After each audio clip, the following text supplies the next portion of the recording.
Alright guys, in today's video we're going to be looking at the text tool for our CAD feature, and this will be for FabriCAM software. But before that, let's have a quick intro first.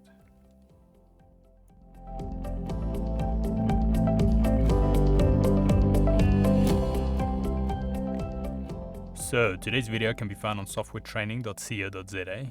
We make short and easy to watch problem solving videos, and we also have daily updates. Otherwise, if we head into the program here, so now I'm just going to head into CAD, and yeah, this mini series, and it shouldn't be very long, but we're just going to be looking at the text tool. So the text tool can be located next to our primitive shapes or our basic CAD shapes over here. You can see we've got a little icon that says text. Now if we had to click this, we'll open up a few different options here, which we're going to be running through.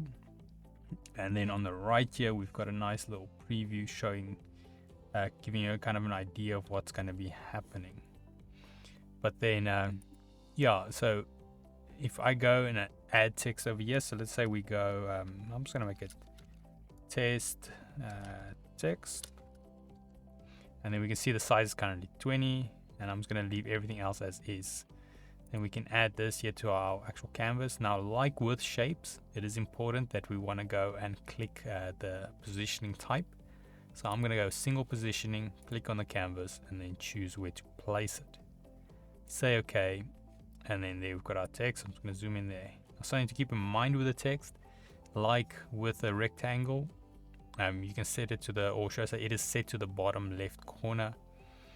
I don't think you can adjust this, at least not that I'm aware of. So by default, it's going to be bottom left. And then so keep that in mind. You have to align it according to that.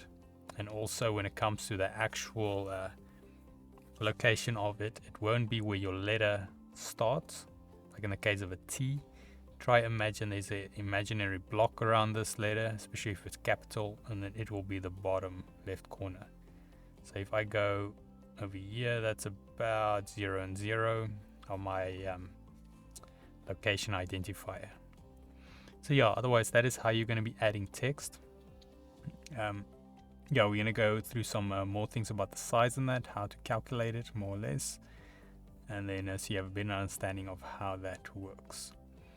But yeah, otherwise when it comes to the actual text, it works the same as the, like I said, the basic shapes. You're going to have to select it first, fill in its information, and then add it with one of your positioning types.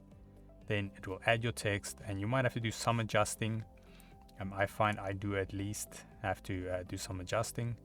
But the nice thing about the text tool, you might not necessarily use it for a cutout. So let's say you use it more as a placeholder. So you can put a text with relevant information on your actual project, and then what you do is you just delete the contours for the final cut.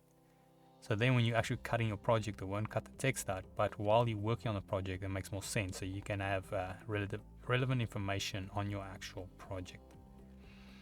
But that's obviously just one way you can use it. There's multiple other ways you can go about it. But yeah, otherwise that is it on the text for now.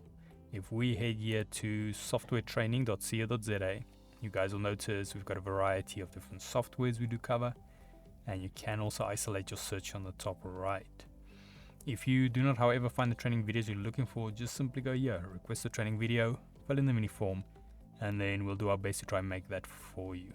But otherwise, thanks guys for watching, and cheers.